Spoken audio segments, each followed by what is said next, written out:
యోగా గ్రామ నిరామ్యంలో సేవ చేసే ఫెసిలిటీస్ మేము రెట్టింపు కంటే కూడా ఎక్కువ చేశాం. అలాగే థెరపీలు ఇంతకు ముందు ఎంత చేసేవాళ్ళమో అంతకంటే ఇప్పుడు డబుల్ చేశాం. దానికి ఫలితం ఇక్కడ థైరాయిడ్ మందులు వాడడం ఆగిపోయింది, బీపీ మందులు వాడడం ఆగిపోయింది.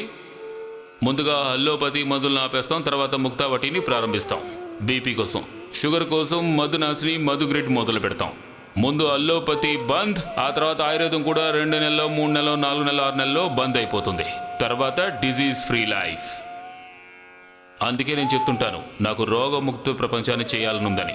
మందుల ముక్త ప్రపంచాన్ని చేయాలి, దుఃఖముక్త ప్రపంచాన్ని చూడాలి, మత్తు వదిలిపెట్టిన ప్రపంచాన్ని చూడాలి. అది యోగాతోనే సాధ్యం. అవును అవును, మొత్తం ప్రపంచం అంతట్లో కేవలం పతాంజలిలోనే 4000 నుంచి 5000 మంది పిల్లల వరకు ఉంటారు. అక్కడ ఎవ్వరికీ కరోనా సోకలేదు. 4-5 ఉన్న కుటుంబాల్లోకి కరోనా వచ్చేసింది. తల్లికి, తండ్రికి, కొడుక్కి, కూతురికి, తాతకి, బామ్మకి అందరికీ కరోనా వచ్చేసింది. తత్తరికి ఇక్కడ 4 నుంచి 5000 మంది పిల్లలు ఉంటున్నారు. కానివ్వండి, కపాల్భాతి. బీపీ మందులు ఎంతమంది ఆపేశారో చేతులెత్తండి. ఎవరెవరు బీపీ మందులు ఆపేశారో ఇక్కడికి రండి. బీపీ పూర్తిగా తగ్గిపోయింది. నేను రోజు చెప్తూనే ఉంటాను. ఇంకా ఎవరెవరు మందులు ఆపలేదు ఎంతమంది? కొంతమంది మందులు ఆపలేదు అనుకుంటాను. వాళ్ళు కూడా త్వరలోనే, అంటే 2-3 రోజుల్లో మందులు ఆపేస్తారు. వాళ్ళు ముక్తావటి 3 సార్లు వేసుకోవాలి. ఉదయం, మధ్యాహ్నం, సాయంత్రం. 2 సార్లు వేసుకోవాలి, 3 సార్లు వేసుకోండి. 3 సార్లు నుంచి 2 సార్లు, 2 సార్లు నుంచి 1 సారి, తర్వాత క్లోజ్. ఇక అంతే, అల్లోపతి బంద్. బీపీ మందులు వేసుకోవాల్సిన అవసరమే ఉండదు. అప్పట్లో ఆయుర్వేద వైద్యులు కూడా బీపీ, షుగర్ కనుక వస్తే ఇంగ్లీష్ మందులే వాడుతూ ఉండేవారు. వాళ్ళు కూడా తత్తెరికి. నేచురోపతి డాక్టర్ కూడా బీపీకి, షుగర్కి ఇంగ్లీష్ మందులు వాడటం మొదలుపెట్టాడు. నేను వాళ్ళని అడిగాను, మీరేమిటయ్యా వైద్యం ఏం చేస్తారని. వాళ్ళు మాకు మరో దారి లేదంటున్నారు. నేను చెప్పాను, మా దగ్గరకు రండి. ఇప్పుడు షుగర్ మందులు ఎంతమంది ఆపేశారో? షుగర్ బిళ్ళలు, అలాగే ఇన్సులిన్. చేతులు ఎత్తండి. కనిపించాలి కదా, చేతులు బాగా పైకెత్తండి. ఈ గుంపులో ఓ 40-50 మంది ఉంటారు. ఇందులో కొంతమంది ఇన్సులిన్ డోస్ తగ్గించుకున్నారు, కొంతమంది ఆపేశారు.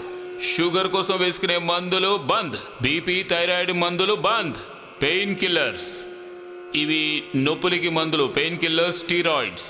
వీటిని ఎవరెవరు ఆపేశారో చేతులెత్తండి. ఏదో ఒక నొప్పి మాత్రం వేసుకుంటూ ఉంటారు, దానికి దీనికి అంటూ. పెయిన్ కిల్లర్స్ ఎవరెవరు ఆపేశారో చేతులెత్తండి. కొంతమంది పెయిన్ కిల్లర్స్ వేసుకోవడం లేదు, కొంతమంది అప్పుడప్పుడు వేసుకుంటున్నారు. తమ నొప్పుల్ని తగ్గించుకోవడం కోసం ఇక్కడికి ఎంతమంది వచ్చారో వాళ్ళు చేతులు ఎత్తండి. నొప్పులు తగ్గించుకోవడానికి వచ్చిన వాళ్ళు మాత్రం చేతులు పైకెత్తండి. నొప్పులున్న వాళ్ళు ఇంతమంది ఉన్నారా? అంటే మీరు నొప్పి మాత్రలు ఇంతకు ముందే ఆపేశారన్నమాట. నేను స్టీరాయిడ్స్, పెయిన్ కిల్లర్స్ ఎంతో మంది చేత ఆపించాను. వాటినేవో చాక్లెట్లలో వేసుకునేవాళ్ళు. కీళ్ల నొప్పులు, మోకాళ్ళ నొప్పులు, నడువు నొప్పి, గొంతు నొప్పి, ఆ నొప్పి, ఈ నొప్పి, పైనుంచి కింద వరకు అన్ని నొప్పులే ఉంటాయి. వాత రోగులు. వాత ప్రకోపం అయితే ఇక్కడ ఉంది, హోల్సేల్గా ఉంది. వాతాన్ని పారద్రోలాలంటే ఉన్న ఏకైక ఉపాయం యోగా చేయడం. చేయండి. కపాల్భాతి, అనులోమ్ విలోమ్ చేయండి. వాతం తర్వాత వాత రోగులు, తర్వాత కఫం రోగులు. వాళ్ళకి కఫం వల్ల ముక్కు దిబ్బడా, ఆ దిబ్బడా, ఈ దిబ్బడా, కఫం, కోల్డ్, ఎలర్జీ. ఇక్కడ ఎవరెవరికి కాఫ్, కోల్డ్, ఎలర్జీ ప్రాబ్లమ్స్ ఉండేవి లేక ఉన్నాయి, ఒకవేళ ఉంటే అవి ఇప్పుడు తొలగిపోతాయి. ఎవరికైతే కఫ ప్రకోపం ఎక్కువగా ఉందో వాళ్ళు చేతులు ఎత్తండి. కఫం ఉన్నవాళ్ళు, అంటే వాతం ఉన్నవాళ్ళే ఎక్కువగా ఉన్నారు, కఫం ఉన్నవాళ్ళు కాస్త తక్కువగా ఉన్నారు. అది కూడా పోతుంది. సరే, ఇక కీళ్ల నొప్పులు ఉన్నవాళ్ళు 25, 40, 50, 60, 70, 80, 90, 100. సరే, కీళ్ల నొప్పులు ఉన్న వాళ్ళలో 40 నుంచి 100% వరకు ఎవరికైతే నయమైందో వాళ్ళు, కీళ్ల నొప్పులు, ఆర్థరైటిస్ ఇవన్నీ నయమైన వాళ్ళు, ఎవరెవరికి నయమైందో వాళ్ళు చేతులు పైకెత్తండి.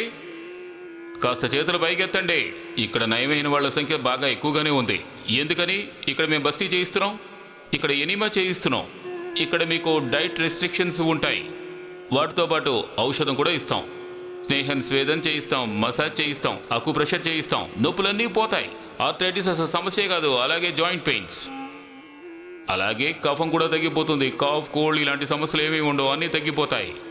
అలాగే పిత్త సమస్యలు, మలబద్ధకం, కడుపులో సమస్యలు ఎంతమందికి ఉన్నాయి? అవి కూడా చాలా మందికి ఉన్నట్టున్నాయి. చేతులు పైకెత్తండి కాస్త. కడుపులో సమస్యలు ఉన్నవాళ్ళు. కడుపులో ఎన్నో రకాల సమస్యలు ఉంటాయి. Gas, acidity, colitis, constipation, piles, పిస్టులా, అలాగే ఇండైజేషన్. చేతులు పైకెత్తండి. అయ్యయ్యో, పెద్ద సైన్యమే ఉన్నట్టుంది. అలాగే కడుపుతో സമസ്യలతో వచ్చి ఇక్కడ കോലുക്കുന്ന వాళ్ళు చేతులు പൈകെത്തണ്ടേ. അപ്പോൾ ഇവിടെ എത്തിയവരിൽ 60-70% പേർക്ക് പ്രയോജനമുണ്ടായിരിക്കുന്നു. ചില ചെറിയ കുട്ടികളും അക്കൂട്ടത്തിലുണ്ട്. എന്താണ് നമ്മൾ ചെയ്യേണ്ടത്? കപാലഭാതി, മണ്ഡൂകാസനും അനുലോം വിലോം ചെയ്യുക. ഇതാണ് അതിനുള്ള മാർഗം. ഈസി അല്ലേ? വരൂ, എല്ലാവരും അനുലോം വിലോം ചെയ്യുക.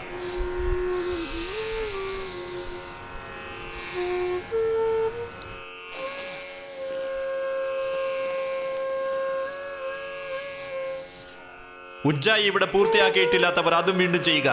എങ്ങനെ?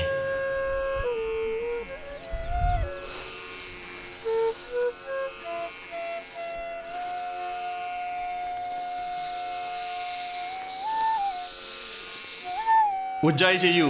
ഉജ്ജായി പൂർത്തിയാക്കിയിട്ടില്ലാത്തവർ. തൈറോയിഡിന് കഴിക്കാനുള്ള മരുന്നും ഞാൻ നിർത്തലാക്കി. അതുകൊണ്ട് എല്ലാവരും ഉജ്ജായി ചെയ്യൂ. അനുലോം വിലോമം ചെയ്യുക.